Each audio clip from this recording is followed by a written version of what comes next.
കളിക്കളത്തിലെ പരിക്കുകളെ ഇനി പേടിക്കേണ്ട. എല്ലാവിധ സ്പോർട്സ് ഇഞ്ചുറികൾക്കുമുള്ള സമഗ്ര പരിഹാരം ഇവിടെയുണ്ട്. ABC orthopaedic hospital, near Kairali theatre, Calicut road, Manjeri. Manjeri town കേന്ദ്രീകരിച്ച് വിദ്യാർത്ഥികൾക്കും യുവാക്കൾക്കും അതിമാരക ലഹരി വിഭാഗത്തിൽപ്പെട്ട MDMA വിൽപ്പന നടത്തുന്ന 2 പേർ പിടിയിൽ. ചില്ലറ വിപണിയിൽ 1 ലക്ഷം രൂപ വില വരുന്ന 18.57 ഗ്രാം MDMA ഇവരിൽ നിന്നും കണ്ടെടുത്തു.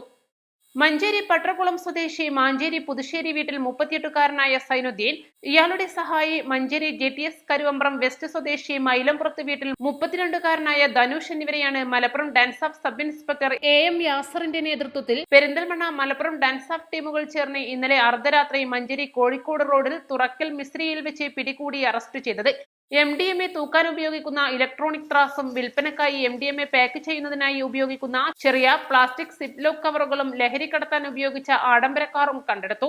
പിടികൂടിയ സൈനുദ്ദീൻ മുൻപ് 2 തവണ കഞ്ചാവുമായി മഞ്ചേരി എക്സൈസ് പിടികൂടിയതിന് ജയിലിൽ കിടന്നയാളാണ്. ഇപ്പോൾ വിചാരണ നടന്നുവരുന്ന ഈ കേസിൽ ജാമ്യത്തിലിറങ്ങിയാണ് വീണ്ടും ലഹരി വിൽപ്പനയ്ക്കിറങ്ങിയത്. പ്രതികൾക്ക് ലഹരി കച്ചവടത്തിന് സാമ്പത്തിക സഹായം നൽകിയവരെ കുറിച്ച് പോലീസ് അന്വേഷിച്ചു വരികയാണ്. കോടതിയിൽ ഹാജരാക്കിയ പ്രതികളെ റിമാൻഡ് ചെയ്തു. Malappuram DYSP KM Biju, Perinthalmanna DYSP Premjith എന്നിവരുടെ മേൽനോട്ടത്തിൽ Manjeri police inspector V Prathap Kumar, Manjeri police sub inspector VS Akhil Raj, ASI-മാരായ ഗിരീഷ്, വാഷിദ്, ഗിരീഷ് കുമാർ, പോലീസ് ഉദ്യോഗസ്ഥരായ തസ്ലീം, പ്രജീഷ് എന്നിവരും Malappuram Perinthalmanna DANSAF team എന്നിവരടങ്ങിയ സംഘവുമാണ് പ്രതികളെ പിടികൂടി കേസന്വേഷണം നടത്തുന്നത്. East live, Manjeri.